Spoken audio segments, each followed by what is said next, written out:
Emerald Tablet 10, the Key of Time. The thought which grew in the abyss was the first expression of activity and movement. Without law, which is order, nothing could exist in form. Time, the great secret, is a key to freedom, for when man conquers time, he has also conquered death. The infinite jewel of truth can never be fully read, for truth brings forth extensions of itself. And as one truth is mastered, another truths appear. List ye, O man, take of my wisdom. Learn of the deep hidden mysteries of space. Learn of the thought that grew in the abyss, bringing order and harmony in space. Know ye, O man, that all exists. All that has ever existed has being only because of the law. Know ye the law, and you shall be free. Never be bound by the fetters of night. Thoth questions the dweller about time and space, and the dweller tells him of the beginning of all things in the great void.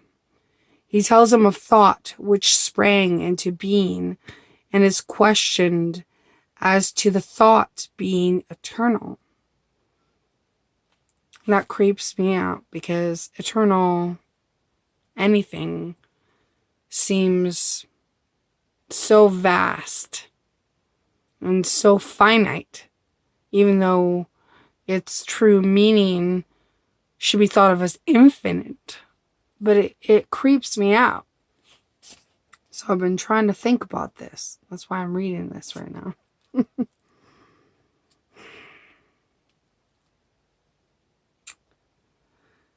The answer of the dweller is so plain as to need little amplification to those who have studied the 6th and 7th grades of the Brotherhood College work. Brotherhood College work would basically mean the White Brotherhood, meaning those who are interested in light work and well, let's just put it simply. Let's just think of it as like Star Wars. It'd be like the Jedi Knights rather than the dark side. Far through strange spaces have I journeyed into the depth of the abyss of time, learning strange and yet stranger mysteries, until in the end all was revealed. Know ye, the mystery is only mystery when it is knowledge unknown to man. When ye have plumbed the heart of all mystery, knowledge and wisdom will surely be thine. Thoth finds that time is angular in movement, yet being within curved walls, and to penetrate into past time, the consciousness must be moved in curves, starting in the pineal. Seek ye and learn that time is the secret whereby ye may be free of this space. All right, let's stop there and think about what was just said. Emerald Tablet 10 is the key of time. Obviously, Thoth is suggesting that time is the secret where you could be free of space. And what this means to me is that there's a cyclical cycle of rebirth, and that is trapped in time. And time, as it says by the notes, moves both in circular and angular movements. I think that time can be thought of as like a triangle with a S-curve movement between it, or a circle encircling it. Time can be manipulated in both ways, whether it be by a structure like a triangle, or whether it be like a cyclical movement. But that in the end, if you wanted to transcend that, you'd have to think outside of those geometrical figures, boxes, triangles, circles.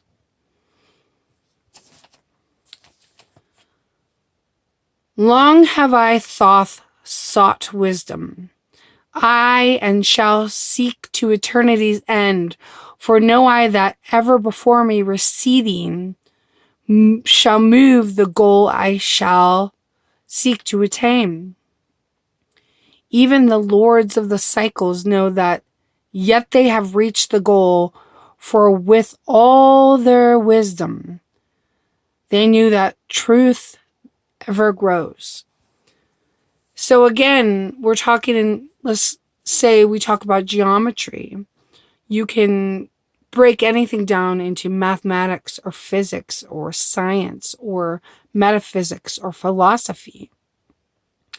But what I've found by reading the Emerald Tablets is a lot of things that are reiterated is that no matter what your goal is, no matter how good you get or bad, or no matter where you are, anything that you are seeking, it's not that it will elude you. You can find a restitution. You can find a resting place. But there will always be more on top of what you found or what you're seeking to attain or to seek or to find. And that is a fascinating thing to me, because that's where I feel like my whole issue with eternity, my fear of it, which I'm trying to overcome, but spelling it out to you because it might resonate with you, becomes more clairvoyant. Because now I understand that eternity probably has an end in some kind of geometrical figure, but not really an end, because once you've found an end to something, there's a beginning to something else. And therein is where I find my respite, thinking, all right, well, I cannot stand the idea of something going on forever, and I can't stand the idea of something ending. Well, what if I start to understand that something that ends has a beginning, but it's brand new, and it's something that's maybe inconceivable to me currently, but that I can rest in the case that once I've found an end, there's a beginning to something that might be similar, might not, but it might hold a great space for learning things that I have yet to learn, and would have made my initiation and my passages to deserve to have learned to begin again.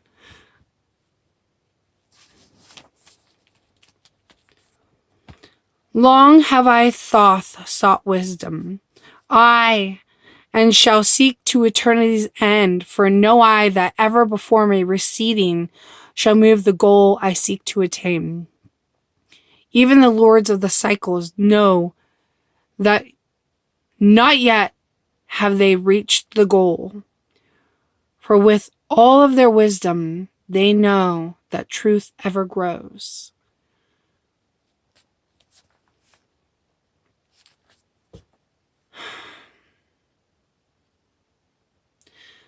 Thoth finds that time is angular in movement, yet being within curved walls, and to penetrate into past time, the consciousness must be moved in curves starting in the pineal, the same exercise given earlier. I said this before. Thoth mastered time and was able to move backward and forward in time, seeing strange sights and learning from sight man's beginning.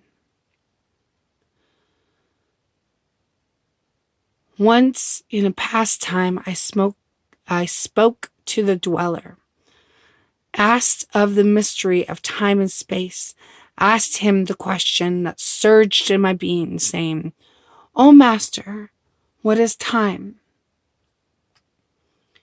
Then to me he spoke, he the Master.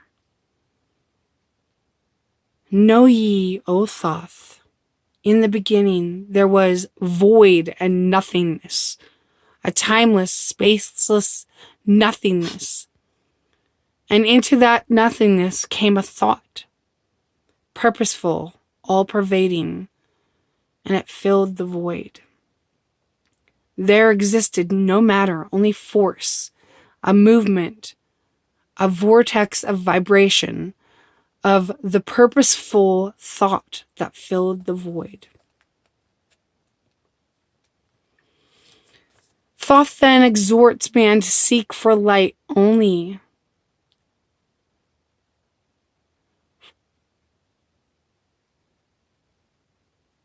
Thus, they know their own soul. He also tells that in all matter, light or consciousness exists through not always conscious consciousness. That's a beautiful thought to me. No matter how unconscious you or I or anything is, there's always a pervading consciousness. Isn't that a piece of hope, right?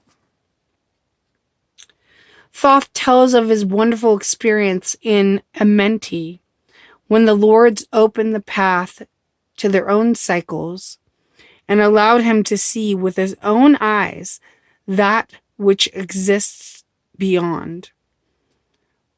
From this, Thoth learned that progression and order are the same in all cosmic cycles, and that all are working in harmony toward the same end. Thoth was able to see the purpose behind the pushing out into space of cosmic cycles, and with the Lord of Nine could feel the drawing together of the extensions of the different iodes, which a lot of people call I period yod. So it's capital I period capital YODS. And that's one way of speaking about God, or the more and most highest presence that possibly we could maybe understand in this cycle of existence and consciousness. All right.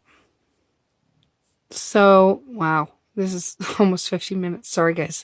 But what I meant to do was express this is really interesting topic, that time is really intrinsic to our conscious awareness and power, as spirits and energy here, and our understanding of time and its geometrical shapes,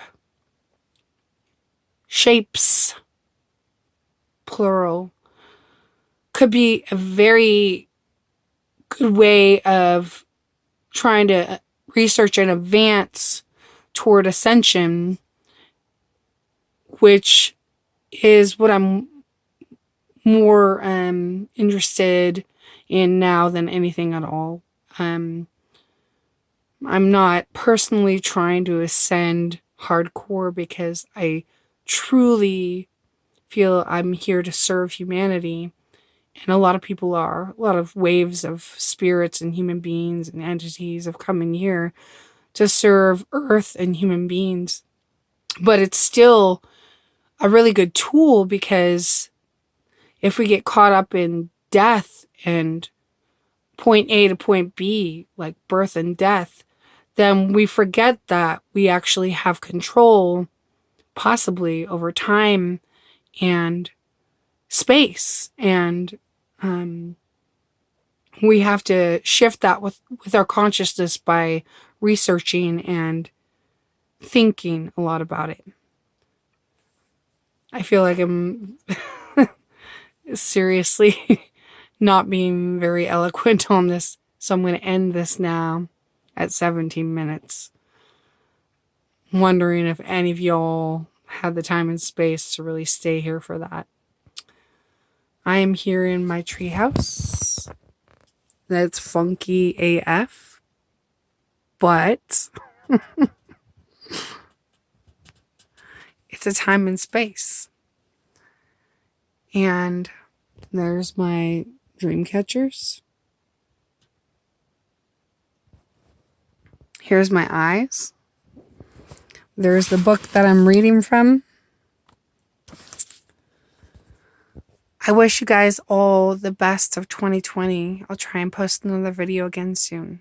As always, much love, sweethearts.